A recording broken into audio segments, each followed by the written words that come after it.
மீன ராசி அன்பர்களே, விரயச்சனையினால பல்வேறு விதமான பாதிப்புகளை சந்திச்சிட்டீங்க, மன அழுத்தங்களை சந்திச்சிட்டீங்க, விரயங்களை சந்திச்சிட்டீங்க.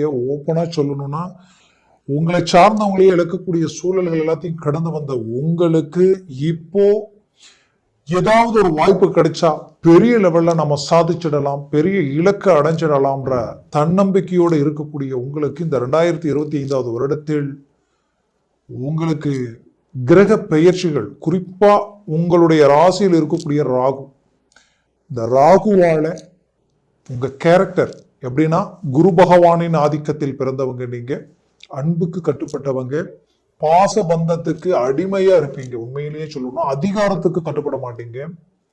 ஒருத்தர் மேல அன்பு வச்சா அவங்களுக்காக எதையும் இறங்கி செய்வீங்க.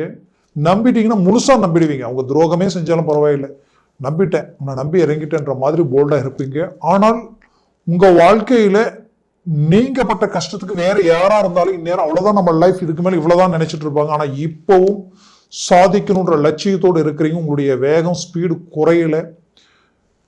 நற்குணம் படைச்சவங்க, தெய்வ நம்பிக்கை உடையவங்க, ஆன்மீக ரீதியில முழுமையான பக்தி மயத்தோடு இருக்கக்கூடியவங்க நீங்க. அப்பேற்பட்டவங்க நீங்க. அப்படி கர்மாக்கு கட்டுப்பட்டு வாழக்கூடியவங்க. ஏன்னா எதையுமே தெய்வத்தினுடைய அனுகிரகம், இன்னைக்கு என்ன செய்யறோமோ அதுதான் நாளைக்கு நமக்கு நல்லது நடக்கும்ன்ற எண்ணத்தோட செயல்படக்கூடியவங்க மீனராசி அன்பர்கள். இப்படி நல்லதையே நினைச்சு, நல்லதையே எண்ணி, மற்றவங்களுக்காக எத்தனையோ நல்ல விஷயங்கள் செய்து இன்னைக்கு பாதிக்கப்பட்டு நிக்கிறவங்க மீனராசி அன்பர்கள் தான்.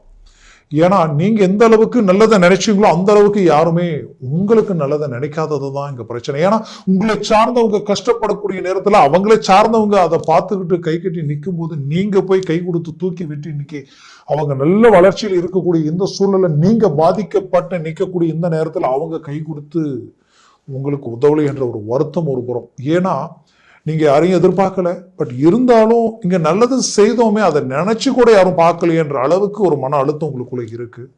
இது எல்லாத்தையும் தாண்டி நீங்க கடின உழைப்பாளி. இந்த கடின உழைப்பாளியை நீங்க ஹார்ட் ஒர்க் பண்ணி ரொம்ப ரிஸ்க் எடுத்து எல்லாத்தையும் செய்து ஒரு நல்ல மேனேஜ்மெண்ட் உருவாக்கி உங்களுக்கு கடந்த காலகட்டங்களில் இன்னைக்கு நாளைக்கு அந்த நல்ல விஷயங்கள் சக்சஸ் ஆகாமலே இன்னைக்கு வரைக்கும் இழுத்துக்கிட்டு போயிட்டு இருக்கு. இது ஓகே ஆகிட்டு இருந்தா இன்னைக்கு லெவலே வேறு, உங்க ரேஞ்சே வேறு. பட் இப்பவும் கூட அப்படியே தள்ளி தான் போகுது. என்னன்னே தெரியல, எதெடுத்தாலும் தடையாகுது, எதெடுத்தாலும் தாமதமாகுது. ஏன் இப்படி இருக்கு அப்படின்ற ஒரு குழப்பத்தோடையே கடந்து வந்த உங்களுக்கு 2025 வருடத்தில் முதலில் உங்களுக்கு இந்த குரு, உங்க ராசியினுடைய அதிபதி குரு 3ஆம் வீட்டில் இருந்தாலும் அவர் வெற்றிக்குரிய இடத்துல தான் இருக்காரு. பட் அவர் வக்கர நிலையில இருக்கார். அப்போ இந்த வருடம் பிறந்த ஜனவரி மாசம் 5ஆம் தேதியே வக்கர நிவர்த்தி ஆயிடும். வக்கர நிவர்த்தி ஆயிட்டாலே நீங்க ஒரு கிளாரிட்டிக்கு வந்துருவீங்க. உண்மையை சொல்லணும்னா இது வரைக்கும் ஒரு கிளாரிட்டி இல்லை.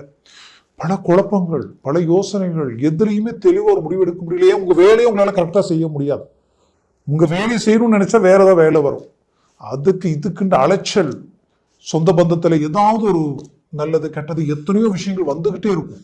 இப்படி அதை பார்த்து இதை பார்த்து உங்க வேலையை கரெக்டா செய்ய முடியாம மீறி செஞ்ச வேலைக்கு உண்டான ரிசல்ட் கிடைக்காம எல்லாமே பிரேக் ஆகி நிற்கக்கூடிய நிலை மாறும். இந்த வக்ர நிவர்த்தியால மாறிடும். இந்த வக்ர நிவர்த்தியால ஒரு ஸ்பீடு உங்களுக்கு கிடைக்க போகுது. கண்டினியூ அப்படியே மார்ச் மாசத்துல பாத்தீங்கன்னா விரயச்சனி உங்களுக்கு ஜென்மச்சனியா வரார். அந்த ஜென்மச்சனி வரும் பொழுது நீங்க என்ன பண்ணணும்னா, மற்றவங்களுக்கு வாக்கு கொடுக்க கூடாது.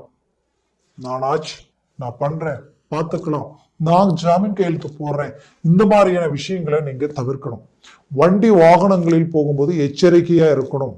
புதுசா வண்டி எடுக்கலாம்ன்ற எண்ணங்கள் இப்போ வேண்டாம். அதே போல வண்டி வாகனங்கள் வாங்கி ஒரு தொழில் செய்யலாம்ன்ற விஷயத்தையும் கொஞ்சம் நீங்க ஓரங்கட்டுறது நல்லது. அடுத்தது, ஆல்ரெடி நான் டிரான்ஸ்போர்ட் சம்மந்தப்பட்ட விஷயத்த செஞ்சுட்டு இருக்கிறேங்க, அதுக்கு நான் என்ன பண்றதுன்னு கேட்டீங்கன்னா செய்யுங்க. பட் இருக்கிறத வச்சு ஒண்ணு பண்ணுங்க. புதுசா மறுபடியும் ஒரு இன்வெஸ்ட்மெண்ட் வேண்டாம். இருக்கிறத நல்ல சிறப்பா பண்றதுக்கு என்ன பண்ண முடியுமோ அதை பண்ணுங்க. ஆனால் பூமி கிடைச்சா வாங்கணுன்ற வாய்ப்பு கிடைச்சா வாங்கிக்கோங்க.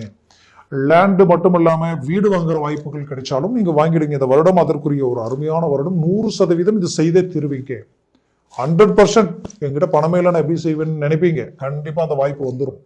அந்த அருமையான கால அமைவுகள் இந்த வருடத்தில் உங்களுக்கு இருக்கு. குறிப்பா லக்னத்தில் இருந்த ராகு, இதை மட்டும் நீங்க செய்யுங்க, மற்றபடி உங்களுக்கு நல்லா இருக்கும். இந்த லக்னத்தில் இருக்கக்கூடிய ராகுவால திடீர் முடிவுகள் எடுத்து கடந்த காலகட்டங்களில் பாதிக்கப்பட்டவங்க மீனராசி அன்பர்கள் நிறைய சைலண்டா இருப்பீங்க. சடனா ஒருத்தர் சொல்லும் போது உடனே ஓகேன்னு சொல்லி கமிட்மெண்ட் கொடுக்கறதுனால லாக் ஆயிருப்பீங்க.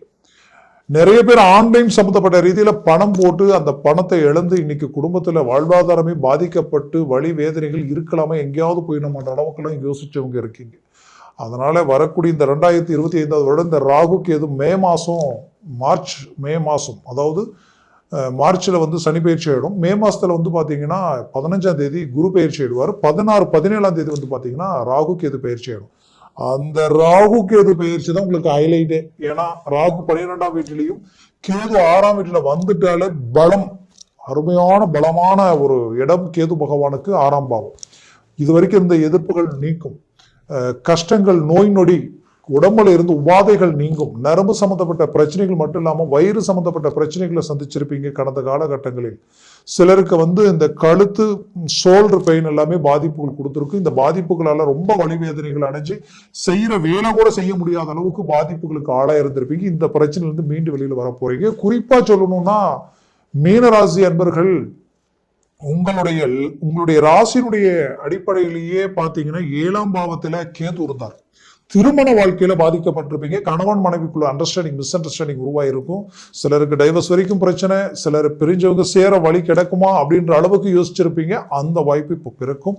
மூவ் பண்ணுங்க. 100% ஒன்றிணைந்து வாழக்கூடிய ஒரு காலமா இது இருக்கும். இந்த 2025 திருமண வாய்ப்பு கைக்கூடி வரப்போகுது. எவ்வளவோ முயற்சி எடுத்து செய்த திருமணம் நெருங்கி போய் எல்லாம் கூடி கடைசி நேரத்தில் ரிஜெக்ட் ஆயிடுச்சிங்கன்னு நினைச்சீங்கன்னா கண்டிப்பா அது இப்போ உங்களுக்கு சக்சஸ்ஃபுல் அளிக்கக்கூடிய ஒரு நேரமா இது இருக்க போகுது. இதுல குறிப்பா சொல்லணும்னா உங்களுடைய லக்ன பாவம், அதாவது ராசியினுடைய பாவம் இப்போ ரொம்ப ஒரு நல்ல நிலையில இருக்கு. இந்த ராசியினுடைய பாவம் நல்ல நிலையில அந்த ராகு அந்த இடத்தை விட்டு விலகி 12ஆம் வீட்டுல நிற்கும் பொழுது வெளிநாடு வெளிப்பிரயாணங்கள் உண்டாகும். ஏற்கனவே வெளிநாட்டிற்கு முயற்சி எடுத்து போக முடியல நினைச்சு பணம் கட்டி அந்த பணம் கைக்கு வரலன்னு நினைச்சீங்கன்னா இப்ப அது உங்களுக்கு சக்சஸ் அளிக்கும். வெளிநாட்டில் இருந்து நல்லா போயிட்டு இருந்த எனக்கு கடந்த விரயச்சனையை ஆரம்பிச்சதுல இருந்து நிம்மதி கெட்டு போய் சந்தோஷம் கெட்டு போய் எல்லாமே பிரச்சனையா இருக்கு, வீண் விரயங்களை சந்திச்சுட்டு இருக்கேன், கடனாளி ஆயிட்டு இருக்கேன், எனக்கு ஒரு மாற்றம் பிறக்குமா நினைச்சீங்கன்னா இப்ப அதற்குரிய ஒரு நல்ல காலம் தான். மூவ் பண்ணுங்க. ஒரு சக்சஸ்ஃபுல்லான ஒரு மேன்மைகள் உங்களுக்கு கிடைக்க போகுது. பெற்ற பிள்ளைகளுடைய வாழ்க்கையில நிறைய பிரச்சனைகளை சந்திக்கக்கூடிய நிலை, கல்வி ரீதியில ஒரு மேன்மை இல்லை, வேலை அவங்களுக்கு உண்டான வேலை கிடைக்கல, பிசினஸ் ரீதியில ஒரு மேன்மை இல்லை, திருமண வாழ்க்கை அமையல, திருமணம் அமைஞ்சு அதுலயும் சில பிரச்சனை இருக்குன்னு நினைக்கக்கூடியவங்களுக்கு இந்த நேரத்துல உங்களுக்கு ஒரு அருமையான மேன்மைகள் உண்டாக போகுது. அற்புத வாய்ப்புகள் உங்களுக்கு கிடைக்க போகுது. 100% அவங்களுக்குரிய பிரச்சனையை சரி செய்யக்கூடிய ஒரு காலமா இது இருக்க போகுது. மூவ் பண்ணுங்க.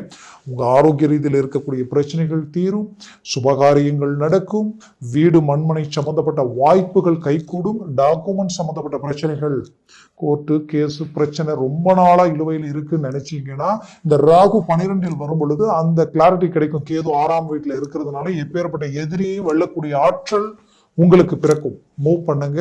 சக்சஸ்ஃபுல்லான ஒரு காலமா இருக்கும். 60 வயதிற்கு மேலே இருக்கிறவங்களுக்கு உங்களுக்கு வரக்கூடிய வேலையில் இருந்து பென்ஷன் பணம் வரணும், நிலுவைத் தொகை வரணும்னு நினைச்சீங்கன்னா அது இந்த காலகட்டங்களில் வந்து அடையும். உங்களுடைய பிள்ளைகளுடைய அரவணைப்பு உங்களுக்கு கிடைக்கும், பாச பந்தங்கள் உங்களுக்கு கிடைக்கும், சொந்த பந்த ரீதியில் இருக்கக்கூடிய சில சலிப்பு சங்கடங்கள் விலகி நல்ல ஒரு மேன்மையை அடைவீங்க. மீனராசி அன்பர்கள் கடந்த காலகட்டங்களில் பட்ட கஷ்டத்திற்குண்டான பலன்கள் அடையக்கூடிய காலமா 2025 வருடம் இருக்கும்.